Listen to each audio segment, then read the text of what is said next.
Croeso I dydd 8. Welcome to day 8 of Gŵyl Festival. Since you might know that we are based in South Wales, I really wanted to make a day of this festival focused on Welsh literature and Welsh as a language. So, first of all, I have my mum, who is a GP here in South Wales, and we talk a little bit about translation in the consulting room. I think we agreed. Translation in the consulting room. And just the ways in which translation has an impact on professions like teaching and medicine and every aspect of life, anywhere where people who speak different languages or as different forms, such as sign language, or aren't able to communicate in whatever way, it has that is all part of my, and I think the general understanding of what translation is, and philosophies of communication. Secondly, I pulled in the wonderful Georgia Winstone, who is a journalist at Wales Arts Review and a former colleague of mine, and I knew that she had a particular interest and expertise and academic expertise in Welsh women writers, so I thought that she was the perfect person to give us a tour. Coincidentally, both my mum and Georgia grew up in Buren, South Wales, so not only is this a focus on South Wales and Wales, South Wales, Buren. So it's a Buren special day. Then to wrap up the evening, something a little bit different for you. It is me, and just me, talking about a book called Territory of Light. First to my mum, talking about how important translating is in the medical profession. Oh, I like the way you get a coffee. I know. Why didn't I go offered one? Welcome. Hi everybody, I'm here with my mum today. She is a GP and has been for 25 years. Thanks, and, Caitlin. and we thought we'd have a little chat about translating in your work and in the consulting practice, the title of the talk.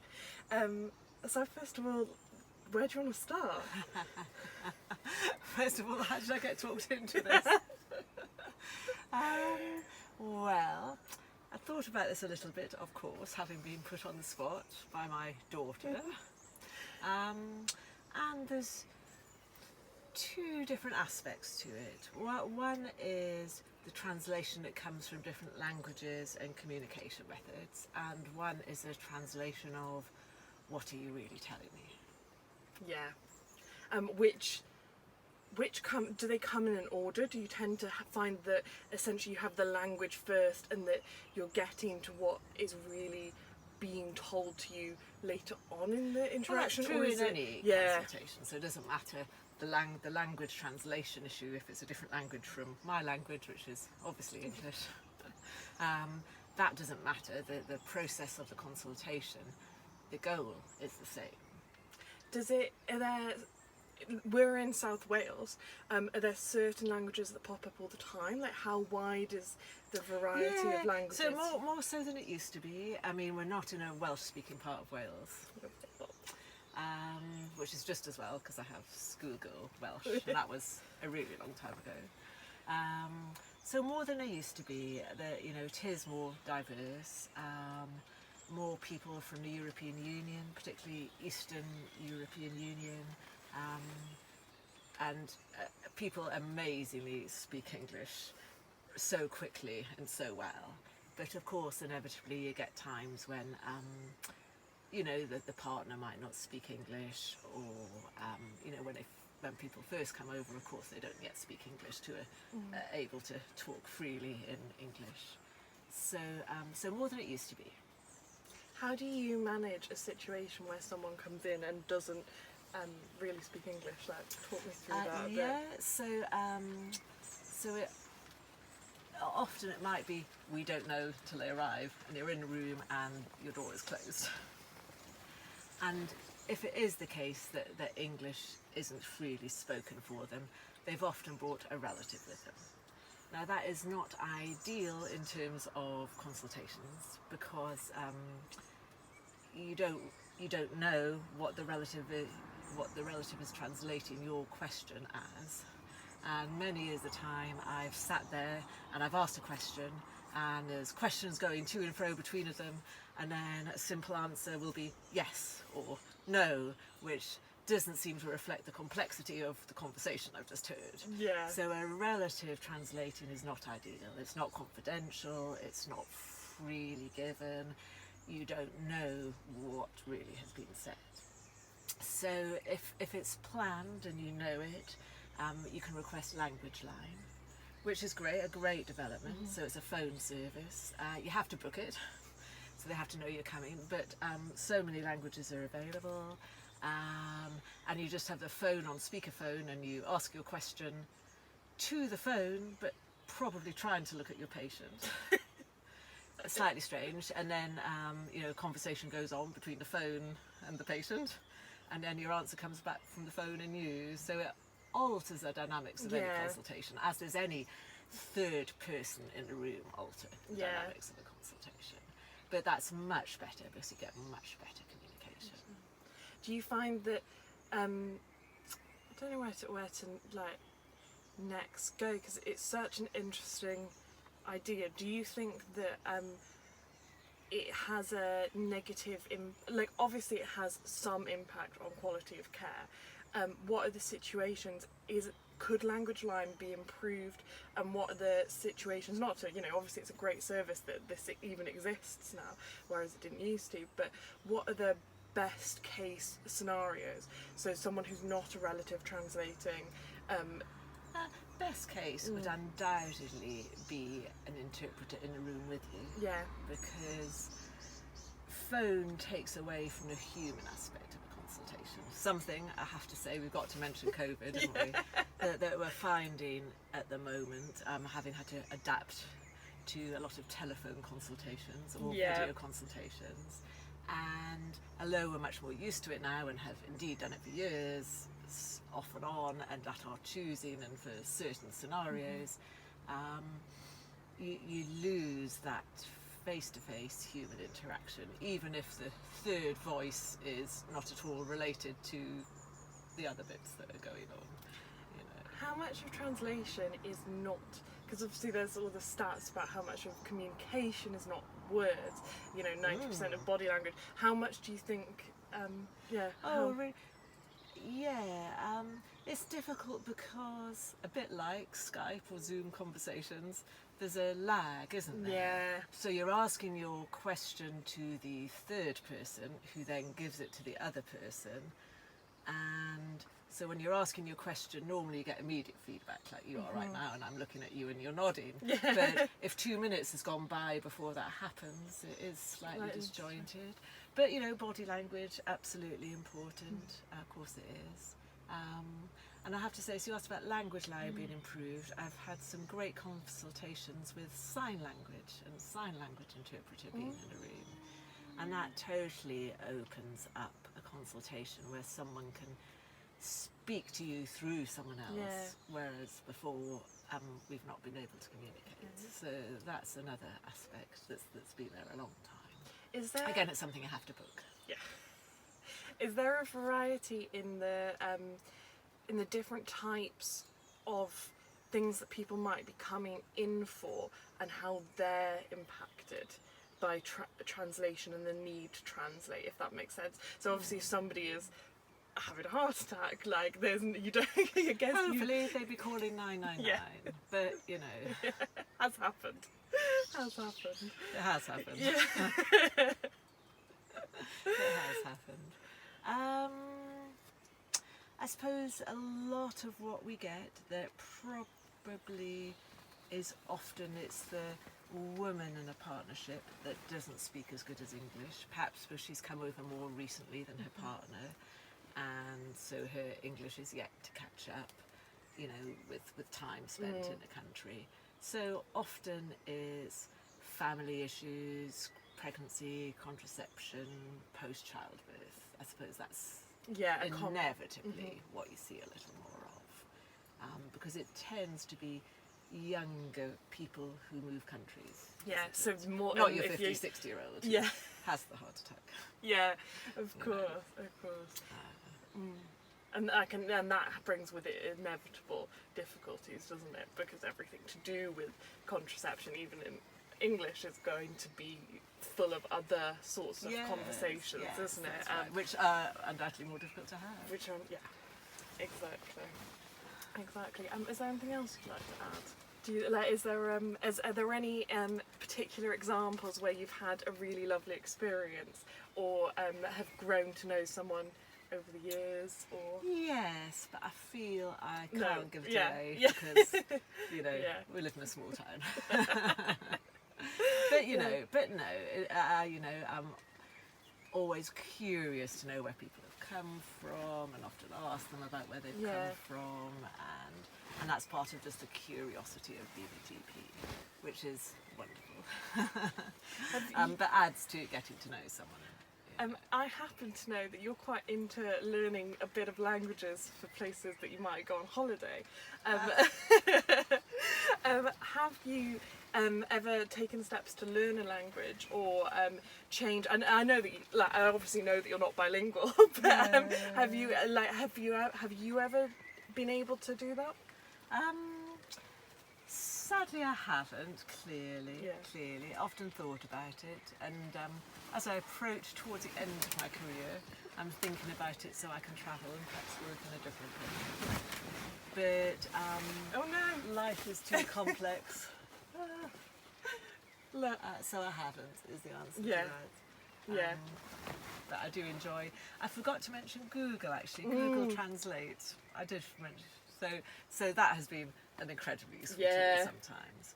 And also information, the computer, the internet has changed things.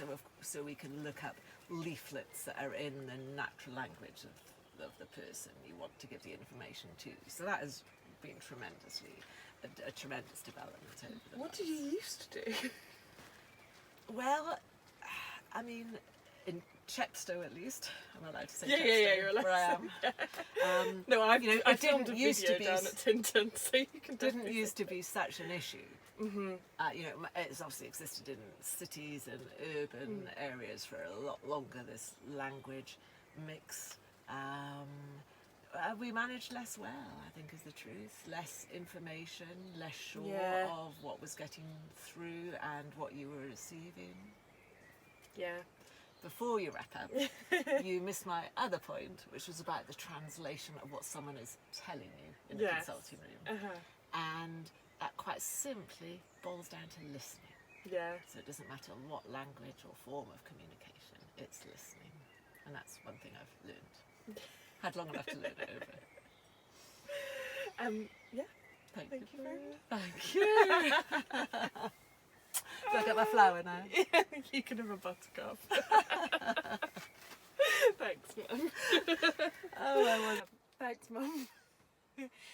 Now to Georgia, talking about her particular academic interest and passion outside of academia, reading and talking about Welsh women's writing. Hello everybody, welcome to another evening of Gŵyl Festival. Tonight I am particularly, I know I say this every time I introduce, particularly excited, but I am particularly excited. I have the lovely Georgia Winstone with me tonight. Hello! Georgia is a journalist for Wales Arts Review and a former colleague of mine, and she taught me a lot about Welsh women's literature. So when she did her masters, she ended up focusing on Welsh literature and then specifically Welsh women's writing. And being a festival set in South Wales, I felt like this was a really, really important thing to talk about and to bring home. And I thought Georgia would be the best person to help us do that. So welcome. Thank you very much. Glad to be here. So how did you come to study Welsh women's writing in particular? And I was wondering if you want to say a little bit about what the scene looks like and how what some sort of big themes are maybe in it. Yeah, absolutely. So for me, I'm from Buren in South Wales originally, and I went to York to study for my undergrad. And throughout that, their sort of ethos is you study every sort of literature, and it gave me a brilliant sort of global view of literature. But then it wasn't until I was writing my dissertation, excuse me, and I realised I wanted to focus more on Welsh literature, and I wrote about the medieval Mabinogi. And then I was coming towards the end of that, and that's when I decided to do a master's, wanting to sort of specialise a bit more and do more Welsh writing. And then I came to Cardiff and was able to sort of just re-immerse myself in just Welsh culture and literature, and it was wonderful. And then primarily it was a lot through speaking with my tutor, who became my dissertation tutor, Katie Gramich. She writes a lot about Welsh women's writing and sort of Welsh femininity, if that's the right word, Welsh womanhood, perhaps is better. So I sort of wanted to bring together my interest in Welsh writing and Welsh culture, but then also just feminism, and just, it wasn't this, a lot of Welsh culture seems to involve rugby players and, you know, coal mines and singing, and it's beautiful and wonderful, but it's very male, and it's very primarily very white, and it just isn't the Wales that actually exists. And obviously those stories need to be told, but there are a lot more voices that need to be heard. And yeah, so I just wanted to sort of slot myself into the sort of Welsh feminist writers, very small academic field. Absolutely, I can't think of it. And it's essentially, I remember you talking to me about it, it's really small, like it is really underrepresented in academia and studies in general. What did you actually end up writing your postgrad dissertation on, and what did you focus on? Yeah, so it is very small. You know, Katie Gramich, my supervisor, has now retired, so it is even smaller. And every time I was researching, the same names were coming up, you know, brilliant academics, but it was the same people coming up all the time. And I eventually I sort of focused on one character from the Mabinogi, Blodeuwedd, this one character who's made from flowers and turns into a woman. And then I wrote about sort of how she is portrayed in the original medieval, but it's her that has been retold throughout the centuries, and particularly in the 20th century and a bit recently as well. And she's just held up as this sort of symbol of Welsh womanhood sometimes, which is very complex and a bit, you know, problematic at times, because she is a murderer. She is a very complex person, but it's just interesting that it is this very old fictional person who is used to portray Welsh womanhood. I think that's very interesting. Usually portrayed by men as well, and she's made by a man as a wife for another man, and it's all very complicated. But yeah, I looked at that, it was very interesting. It's the male aspect of what you're talking about I really relate to, and in particular sort of the way that Welshness happens to have I don't know how what am I trying to say? I'm trying to say it's very male, and it's also not very Welsh. So, you know, and there's elements of that in that, like in neither of us are fluent Welsh speakers. You're much better than I am, and I grew up literally on the border. Like the border is a 15-minute walk away. You can tell by my accent, not the Welshest bit of Wales. But even sort of these classics of Welsh literature, sort of more modern than the Mabinogi, not that, you know, not so even when you've got sort of like How Green Is My Valley, I remember you telling me last year, so How Green Is My Valley is a pretty, like, it's not a bilingual book, but there is like a lot of Welsh used in it. You know, some sentences are not translated, you're expected to know what they mean, and there's you know, there's just a lot of like colloquial Welsh, not dissimilar to the experience growing up in Wales. And he wrote it, so it's a story of a coal mining and like one of the slag heaps collapsing, and all of it's sort of like a typical Welsh story. And it's held up as this narrative of Welsh Valley and changing times, and he focuses on a child at school not being able to speak Welsh, and that sort of being drilled out of them, and English being superior, and then talks about the coal mining and all this interesting stuff, and it's portrayed as like his experience growing up, and it wasn't his experience growing up, was it? So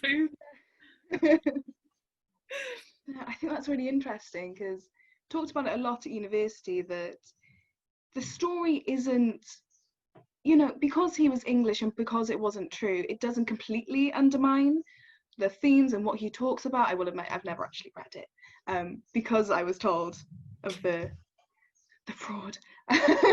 So I sort of, on principle, was like, well, I don't want to, lend my time to something that is trying to portray their own English perception of Wales and Welshness, when there are so many brilliant Welsh writers who can talk about their own experience.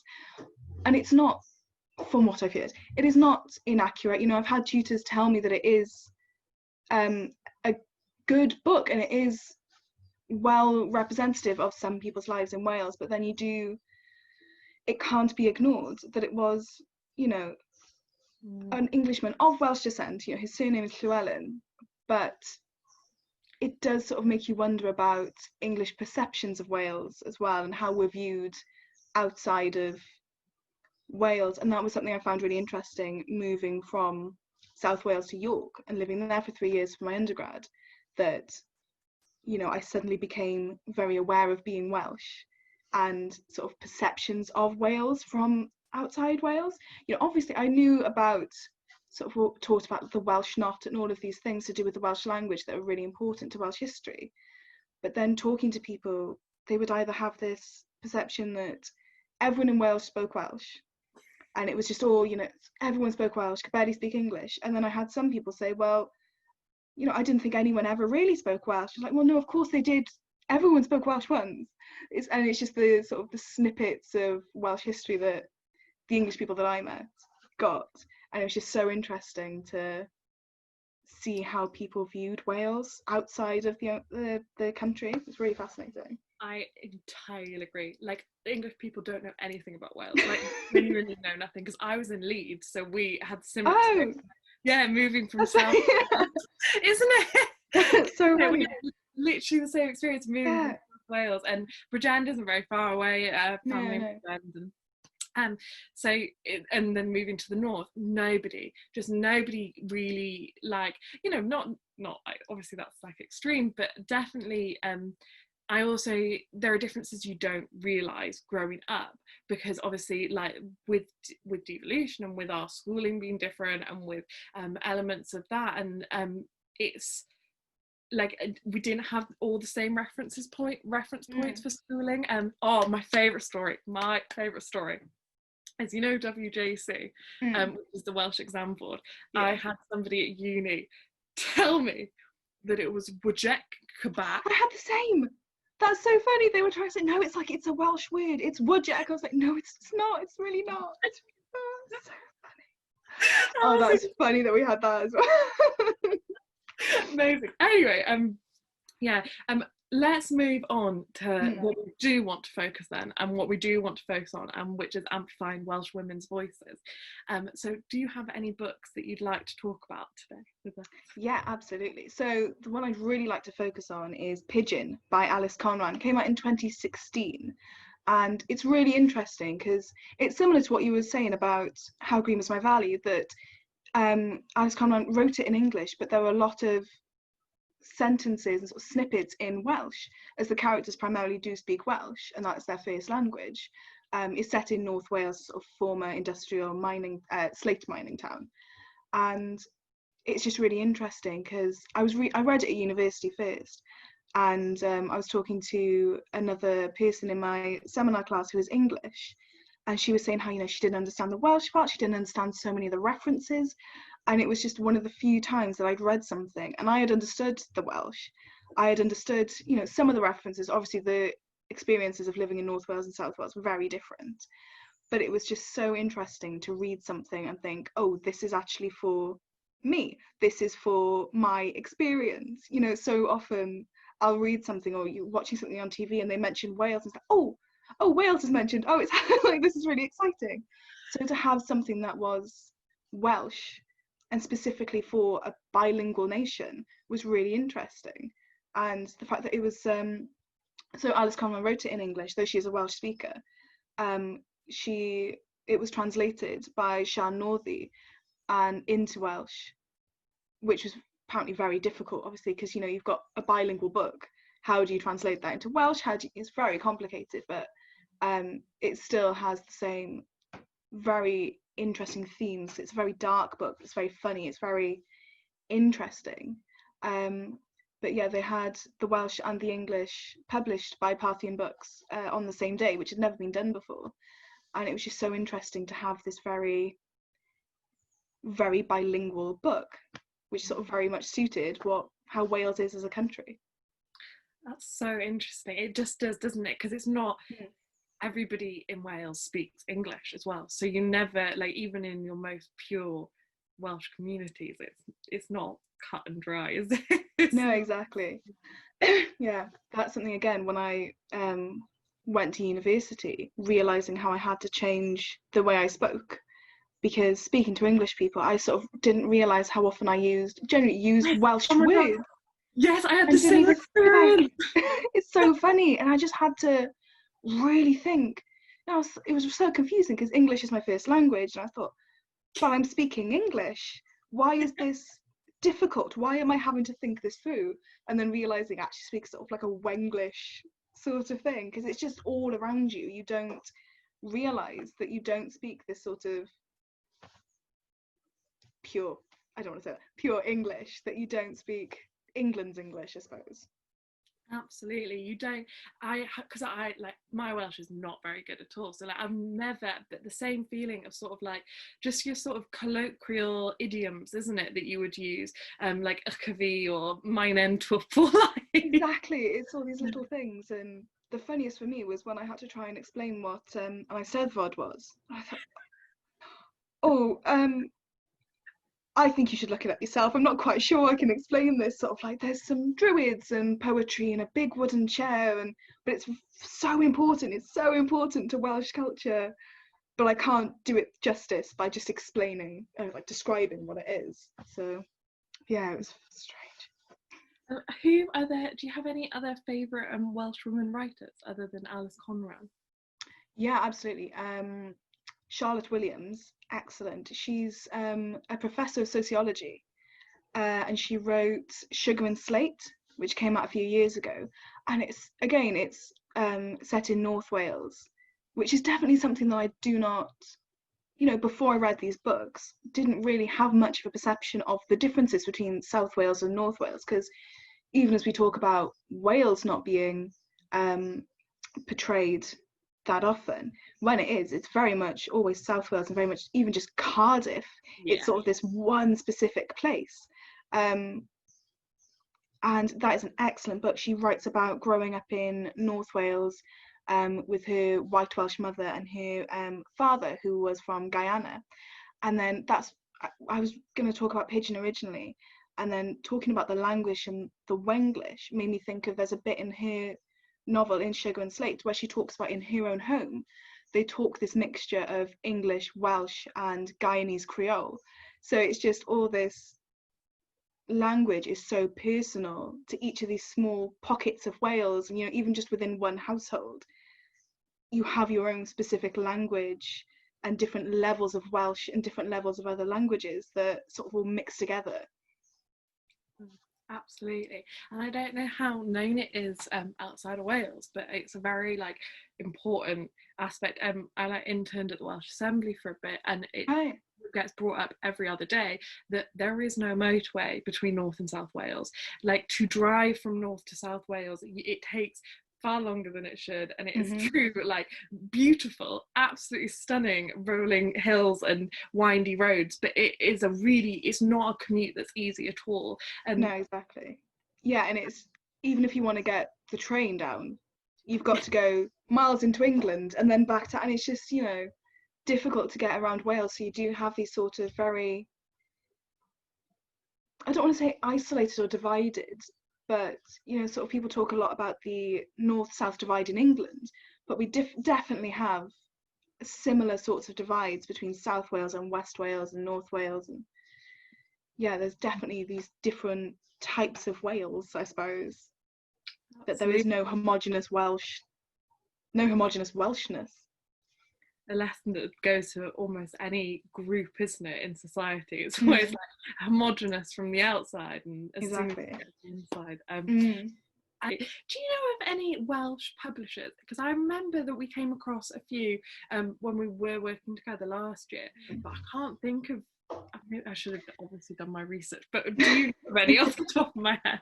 Your head. So there's I know in Buren there's Selling Books, which does a lot. They publish a lot of Emily Humphreys, and I know that they were I think they were at the Hay Festival quite a fair bit. They do a lot, which was wonderful to find out, because Bridgend is it's not, it's quite a sad town, to be honest. It's underfunded, and it's quite a grey place. But then to find out that hidden away there is one of the biggest publishers and the most important publishers in South Wales, all in Wales. They're just in an attic as well, aren't they? Like they're literally in an attic. They're fab. And they're in an attic in Bridgend, and they're publishing Emma Humphreys and all of these brilliant, important works, by Gwyneth Lewis as well. First National Poet of Wales, Gwyneth Lewis, who wrote the writing that's across the Wales Millennium Centre. Yeah, she wrote that. She wrote a book about Blodeuwedd as well, which I studied. But an interesting fact about the writing, if anyone doesn't know, across the Millennium Centre is not a translation. So most people presume that because it's in English and then in Welsh, it's not, but it's translated, but it's not. It was like a one work created for it. That's so nice. And that's, sort of goes back to what we were saying about it is a bilingual nation. And I think, obviously this, but when it comes to translation, there's no language. No, there's no two languages that you can translate directly one from the other and it mean the same thing.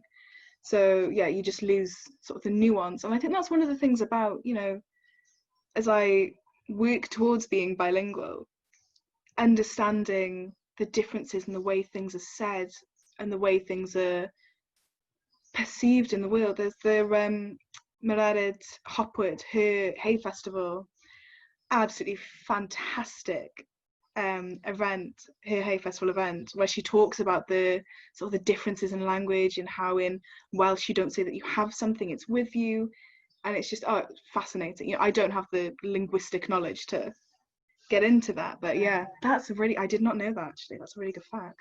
She did. I remember her, Mara Hotwood, doing this.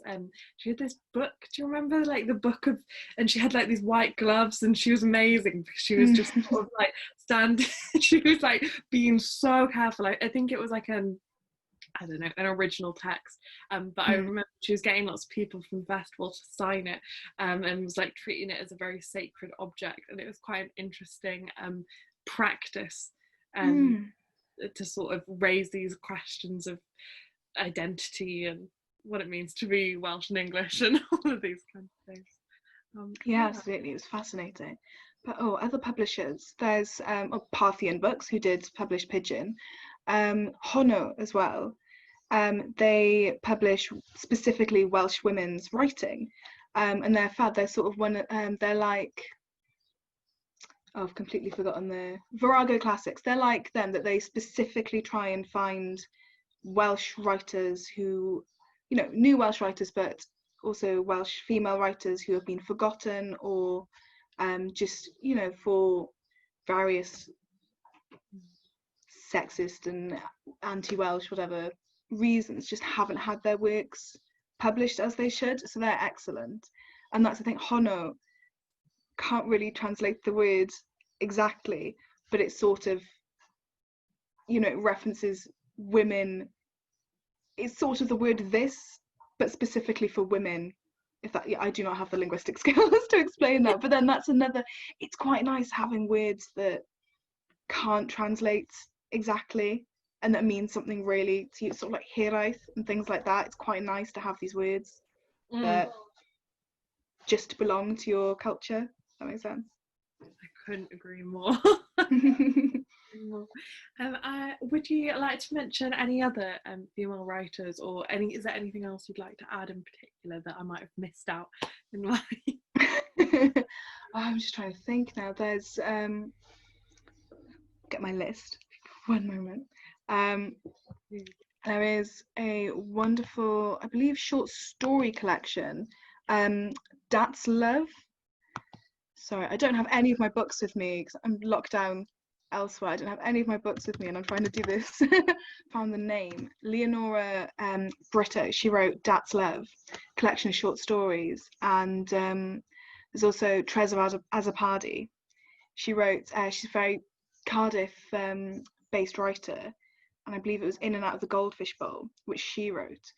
And you know, sort of Cardiff is such a specific, complex place when it comes, you know, what we were saying before about, you know, have these sort of pockets of different kinds of Wales, and Cardiff is just, it's an incredibly diverse city, but it's also one of, you know, one of the most anglicised cities in Wales, but it's still, you know, it's the capital city of Wales, so there's just so much going on there that they really get into. And Patience Agbabi here as well, wonderful writers who really get into sort of the complexities of Welsh identity and what it is to be a Welsh woman in a country that is often so portrayed as male. You know, I was saying to you before, I felt a bit of a, whenever I talk about these things, I feel a bit of a fraud because I'm not fluent in Welsh, but you know, I'm trying. It wasn't my choice to grow up in speaking English. So I think just sort of accepting all of the different identities and complexities there are when it comes to language in Wales, you know, there is no right way to speak in Welsh or Wenglish or however you speak in it. When I was growing up, I really enjoyed, did you ever read Jenny Nimmo? Oh, I recognise them. I know who that is. I do recognise that. Actually, sorry, I think they're just on this bookcase in the hallway. We'll literally grab them. Here they are. We've got Charlie Bone, Jenny Nimmo. So, I'll start with these ones. These weren't particularly Welsh, but this is her like big series. I know, yeah, I do know those, yeah. And then these, on the other hand, are very, very Welsh, which are the Snow Spider, and it's a series of, I'll just read the back maybe. It's basically about a magician called Gŵyl, and it's, if you're looking for like children's, they were amazing, and she had these ones that I loved, that were about like it had like Taliesin in it, and there was this girl who like went back in time to like sort of, it was really, really good. It was one of those things where it was like such a small publisher though, I'm not sure if it ever, like I don't even know if it exists. If it does exist, I'll link it below. But yeah, I was wondering what children's books, like what sort of, did you ever come across Wales in children's literature? Oh gosh, that's such a good question. I know, because I work part-time in the shop in the National Museum in the Cymru in Cardiff, and we do sell a lot of Welsh children's books, and I think some of them are, I think we might actually sell the Snow Spider, and there are just different things that we sell, but a lot of the time it is, you know, sort of just things that are published in English and in Welsh, which gets some people quite annoyed sometimes. I have had people complain about the Welsh being on leaflets. I had a customer complain to me that they picked up a leaflet and it was, you know, obviously Welsh on one side, English on the other, as everything in Wales is. And he picked it up and then turned it over and went, oh, finally I can found a language I can read it in. And I thought, you know, you're in Wales, you're in the National Museum of Wales, and you're surprised and annoyed that there's Welsh. And he went, oh, it's a dead language, you know, no one speaks it. So I just went, oh, well, you know, dwi'n siarad Gymraeg. And he just walked off. But you know, actually, my knowledge of Welsh children's books isn't that great. I know that I've got a couple of editions of the Mabinogi for children, and they really have to be edited quite a fair bit. It's sort of like when you look at the original like Hans Christian Andersen or Grimm Brothers fairy tales compared to sort of the Disney ones and the modern ones, it's that sort of needing to make them, even though originally potentially the Mabinogi was written for children, we've no idea. But yeah, they need sort of editing down to be a bit more child friendly. How is it? My knowledge, that's actually sort of just twigged something in my head that I don't have much of a sort of Welsh children's writing. I know it's out there. Sort of Child's Christmas in Wales, sort of a lot of the Dylan Thomas writing, beautiful, beautiful book. One that I do like the owl service, but I wrote a lot in criticism of it because it was written by Alan Garner, and it's about the Mabinogi, and it's about the sort of spirit of Blodeuwedd is reawakened in this valley in Wales. But it's quite problematic in the way it's portrayed. It's sort of these English people have come on holiday to this Welsh valley, and they've rediscovered this Welsh history and this Welsh culture that the Welsh people don't really understand. And it's very difficult because you can tell that Garner really, really loves the Mabinogi and these characters, but seems to think he loves them more than Welsh people. You know, there's he wrote that he said that as soon as the first time he heard the Welsh language, it felt like it was mine.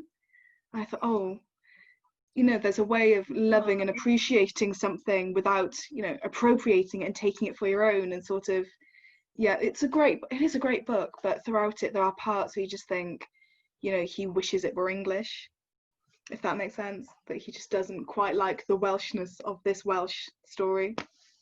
There has been it's like a lot of not academic focus, but like obviously J.R.R. Tolkien loved the Welsh language too, so he was obsessed with languages, as everyone talks about, and like Elvish has loads of similarities. So it's interesting that there can be this Tolkien does it well. Tolkien appreciated and really loved the Welsh language, and I think he was a lecturer in Welsh actually. He really, really loved it, but no, never sort of tried to claim it or morph it into something else. You know, he just incorporated it into his stories. So yeah. Tolkien's how to do it properly. There is a story about a Welsh guy who discovered America before Christopher, discovered obviously in quotation marks, like visited America before Christopher Columbus, and his name was Madoc, and it's sort of like this Welsh legend also, because there was some elements of maybe potentially Welsh speaking communities when like people started really going to the American continent and colonizing it.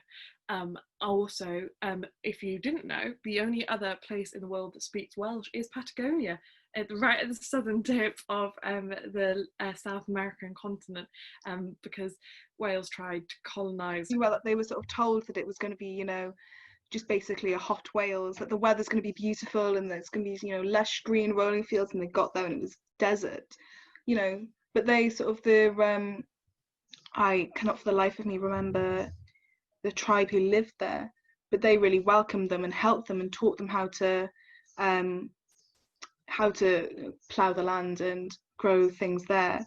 And it's such a complicated history, because people sort of say, you know, oh, it's the only British colony that wasn't created through violence. I thought, okay, right, still a colony, still so many issues there when it comes to colonization. And what you're talking about, Madog, that, you know, people are saying, oh, well, there's this Native American tribe and they've got, you know, Welsh language in their language, and then people will interview these people and they go, well, we don't really want you to stop trying to claim our language. That's not, you know, it's so complicated when it comes to Wales as Britain and Wales as part of the British Empire. It's just incredibly complex, and I think people don't really want to accept the role Wales played.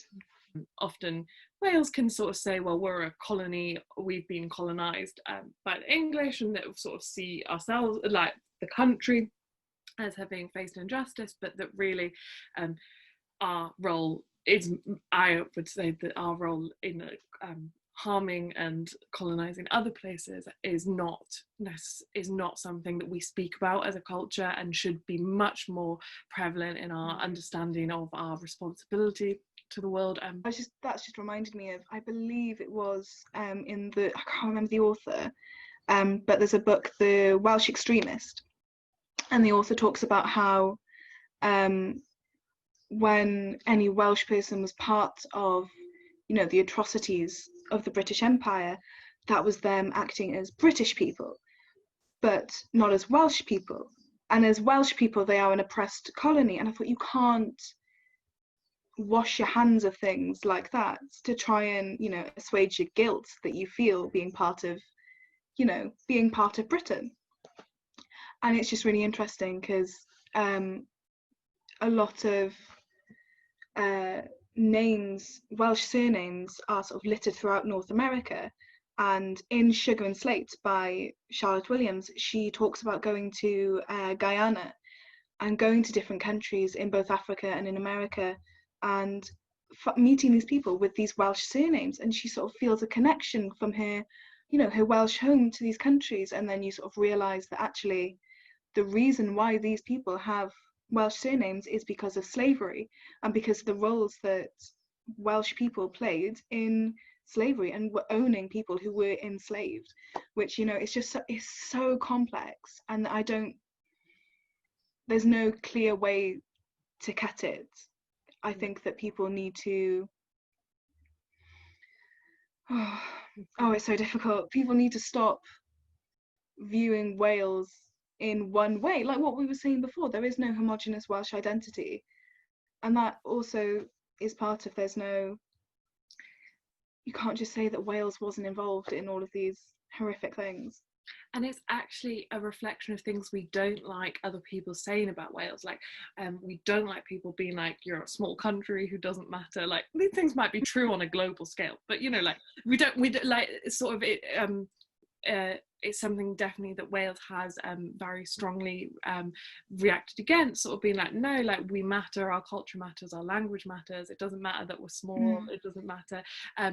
But like, then all of a sudden when we talk about empire, it's like, oh well, we're small, like, we played a really small role, like, not that many people can be involved, like, I'm sure it was, you know, it really, all the power was in Westminster, don't know what you mean. So it's like, we can't have one without having the other.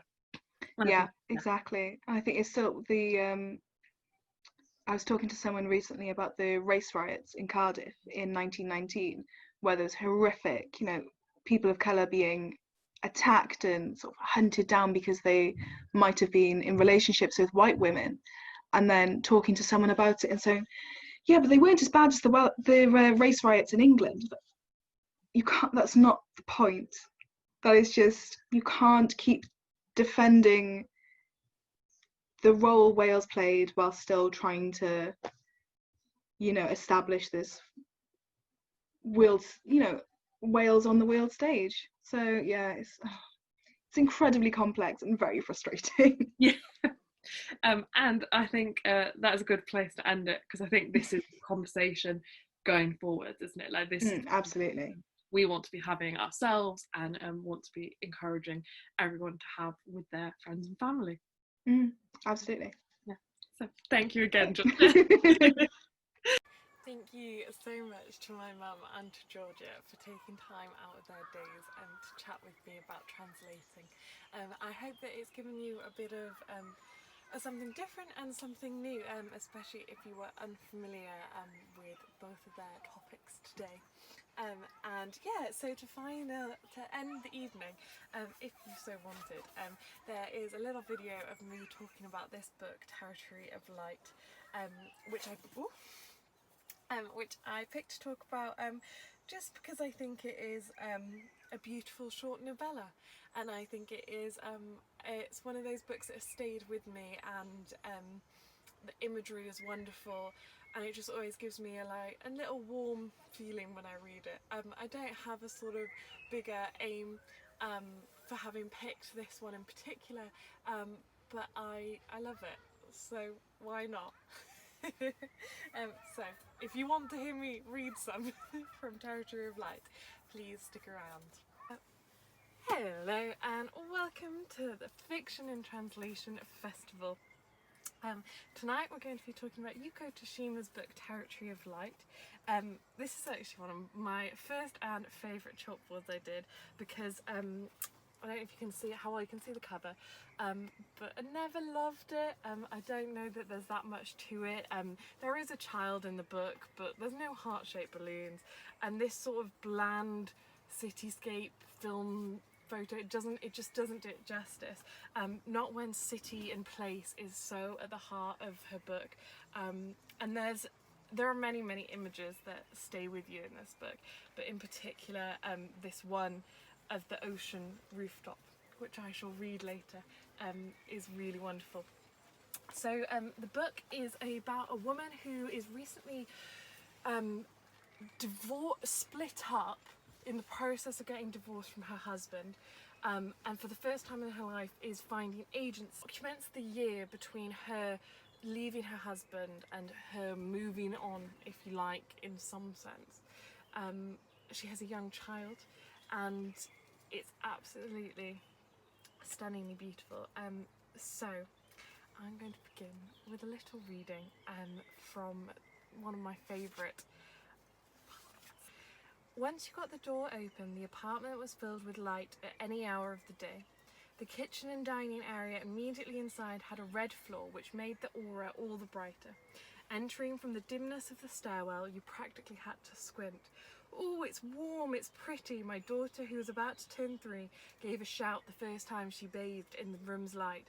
"Isn't it cosy? The sun's great, isn't it?" She ran around the dining kitchen as she answered with a touch of pride, "Yes, didn't you know that, Mummy?" I felt like giving myself a pat on the head for having managed to protect my daughter from the upheaval around her with the quantity of light. I'm going to talk about light in territory of light. Surprise, surprise. But I think that extract highlights what you might think is obvious, that light means freedom, and that she's finding for the first time light out of darkness. She finds this new apartment and it's full of light and it's bathed with light, and we get these repetitions of light in her descriptions of the apartment throughout the whole book. And in some ways it is. It definitely is to do with freedom, and it is her first experience of bathing in the light, you might say, from a dark period of her life that definitely has been her time with her husband. However, it's not quite that simple. I actually think that rather than light being personal growth and growing towards the light in the way of a plant, which she is doing, I think that light in this book is much more in the sense of light at the end of the tunnel, and going into the light, because she comes really close to death. Not physically, she's not unwell, but she comes close to sort of breaking point. She doesn't know who she is, what she's doing. She starts doing everything wrong in her life. She finds that she doesn't do basic things like picking up her child from school. I think she has a lot of regrets about having had a child at all, and she sort of says, "I didn't realise I had chosen to have a child. I acquiesced, I got married, it all sort of happened very quickly." She's very lonely, she's very bored, and she's going up to this top floor of this apartment, where this apartment is, and I don't think I think just as much as it's raising up and out, it's also up and out and towards the sky and towards departing from this world. She's not really in and of this world. And then at the very end she comes back down, and I think that is really how light plays a role. She ascends, and then at the end of the year, when she has a little bit more control and a little bit more safety in her life, she comes back down into the streets of the city and to be a part of the world. Throughout the book, there's been these reoccurring deaths that are very tragic and mentioned offhandedly, so that's what's referred to in this extract. There was another blast, and the new red glow lit the night sky. By now I'd forgotten my fear. The entire sky had a sunset tinge, a shower of sparks glimmered, and to the right a burst of light surged like an animate thing, while around it the sky was flushed with the lingering glow of the second explosion. The streets too were reddened by the sky. A fourth and a fifth explosions followed, a little smaller, then everything fell quiet. The array of colours, however, was growing in complexity and beauty. Instead of crying, "How about having a look? I've never seen such a pretty sky. It's fantastic," I tilted my daughter's face up to the sky. "Oh, Mummy," though still clinging to me, she gazed open-mouthed. The tear stains on her cheeks were reflecting the red light. Once the blasts died down, the colours gradually faded, beginning furthest from where the explosions had occurred. Although we waited, there was no more to come, and the sky steadily darkened. We stood on the roof until the sky returned to its original colour. We were both shivering. In the paper the following day, I read that a small chemical factory quite a distance from our building had exploded due to spontaneous combustion, causing several fatalities. It occurred to me that the glow in that night sky had perhaps signalled the last of the deaths that had been happening around me. People had died in that light, died in an instant, I didn't doubt. I had the feeling that I finally understood what the series of deaths had been trying to tell me, the light of heat, of energy. My body was fully endowed with heat and energy. I couldn't help but see myself standing there last night, transfixed by the glowing red sky, never sparing the approach of death a thought. I would just like to read what is definitely my favourite bit of the whole book. So what's happened is there has been some water that has been leaking through the building of the apartment floor that they live in. She's come back from work and has been rudely accosted by a man who was demanding where she's been, and then the manager of the whole buildings, who are desperate for her to arrive so they can see if it's her flat that the water has been coming from. So she asks them to wait outside, and then she comes back into the stairwell. I reported the discovery. The man was raring to go. "No, excuse me, would you mind not going in there? Let's have a look on the roof. I didn't check the terrace this morning." I led them hastily to the inside stairs. The thought of anyone seeing my unmade futon left out on the tatami made me tense. There was nothing out of place in the bathroom. I opened the door that led onto the rooftop and was the first to cross the threshold. I let out a cry of astonishment at the sight that met my eyes. Where there should have been a perfectly dry roof, water rippled and sparkled, a great expanse of clear water. "The sea, Mummy, it's the sea, wow! Look how big it is." My daughter plunged in barefoot, laughing to herself in merry peals. She paddled, splashed with her feet, scooped with her hands, dipped with her face. On her, the pool was ankle deep. The three of us traced the flow to the building's water tower.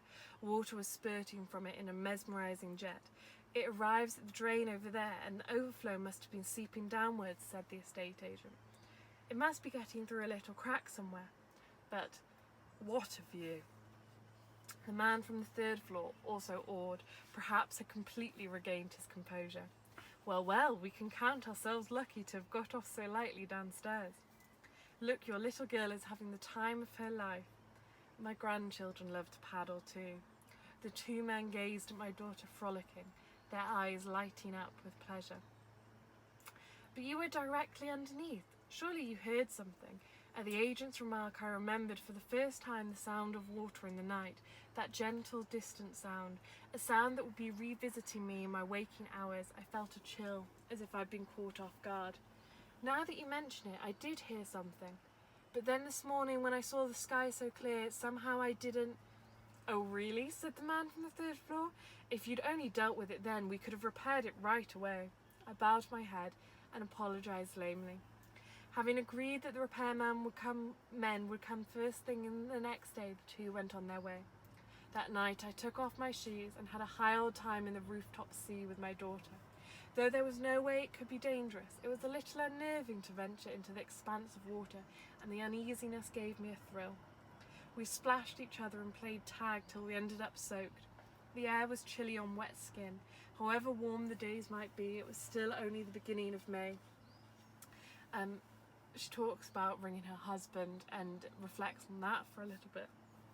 And then the next day, they wake up and the repair work is being done.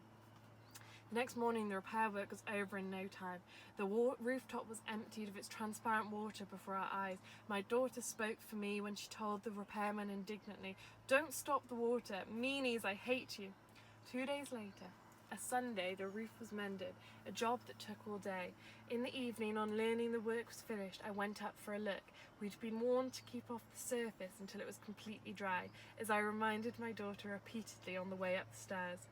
When she opened the door and saw the rooftop ahead of me, she let out an even more piercing squeal than when she discovered the sea and began to make a commotion. Muttering, "What's the matter?" I poked my head out. I couldn't believe what I saw. The whole surface was a bright, shining silver. Its dazzling sheen hurt the backs of my eyes. I had thought they were just going to fill the cracks, but they had painted every inch of the roof with waterproof paint. It was this bright if it was this bright in the spring, by summer it would be unbearable. The glare would burn our eyes here in the midst of a city, as if we were crossing a snowfield or adrift at sea, a silver sea. I would highly recommend this book. You can pick up a copy at Green Ink Booksellers, who I have linked all over my promotional stuff for this. Josh and Ellen are very lovely. I would highly recommend, even if you now don't fancy this book, maybe my reading was absolutely shocking, then please go to them and pick up another book you fancy. When I was doing this chalkboard, I really wanted to, I played with having this as the silver waterproof membrane that reflected. I tried using like an electrical paint because that was just what I had around, but it came out duller, and I feel like maybe it would need to be almost as shiny as a mirror. Maybe it would need to be the waterproof paint itself and have direct light shining on it at all times. So I went with the sea because it was a little bit easier. So yeah, I hope you are intrigued, and I hope I have given you something to think about, as light as both a light of freedom and growing into the light as both a destruction, and maybe we all at different times in our life climb up into the light, remove ourselves from the world, and then hopefully come back down. Thank you very much. So that rounds up a day of Welsh women speaking about their job, about Welsh women's writing, and about a Japanese book, Territory of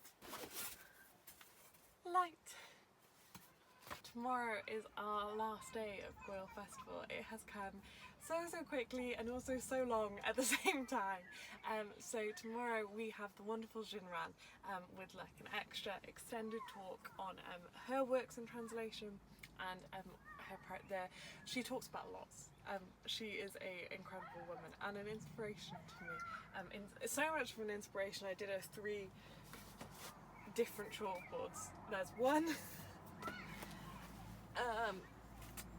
There's 2 and a 3rd. So yes, I cannot recommend her enough and recommend her writing enough. So I hope you will join us again tomorrow for the last day of Gŵyl Festival, a festival in translation.